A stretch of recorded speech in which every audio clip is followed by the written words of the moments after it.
Zimbabwe's leader, President Emmerson Mnangagwa, has been elected Vice Chair of the Southern Africa Development Community, SADC.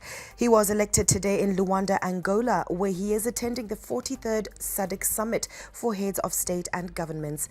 The election puts the country in line to host the summit next August and in turn assume the chairmanship until 2025. Outgoing SADC chairperson DRC President Felix Tshisekedi today handed over the chairmanship post to incoming chairperson and Angolan President João Lourenço. First and foremost, I feel that Zimbabwe has been honored.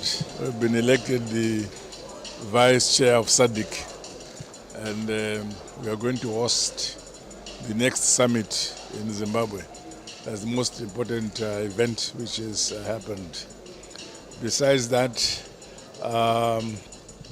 we have discussed the issue of contributions by member states.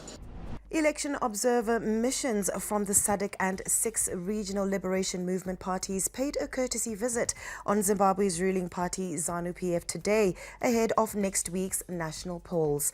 The 6 liberation movement parties include South Africa's African National Congress, Frelimo from Mozambique, Malawi Congress Party, Namibia's SWAPO Party, Chama cha Mapinduzi Party from Tanzania, and the People's Movement for the Liberation of Angola Party. More in the following report. The SADC Election Observer Mission team, which landed in Harare yesterday, says it is part of its mandate to engage political parties ahead of next week's polls. The role of the SADC observers is to ensure that we engage all the stakeholders, in this case, the candidates that are standing in this election, the political parties that are participating in this election.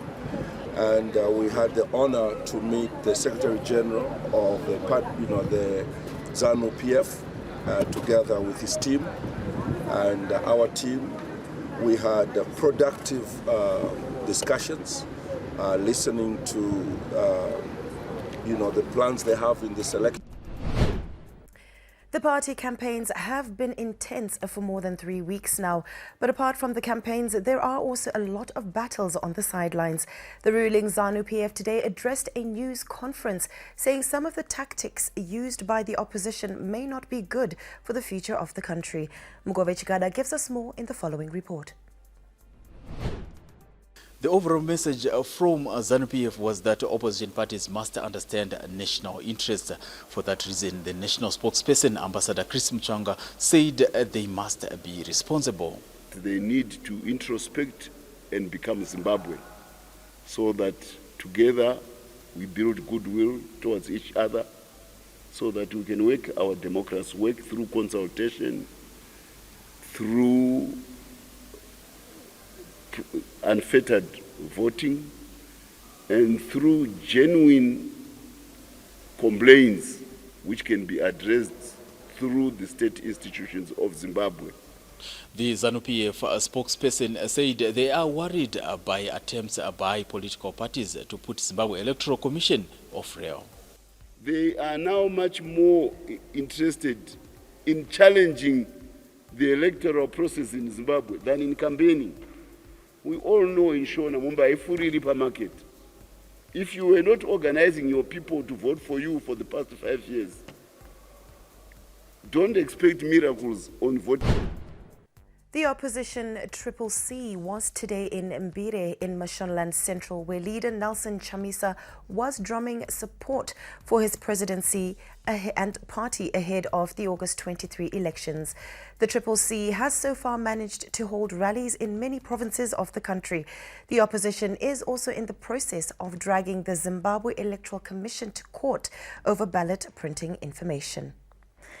And still on campaigns, acting President Dr. Constantino Chiwenga took his campaign to Insiza district, where he pledged to address the area's water challenges.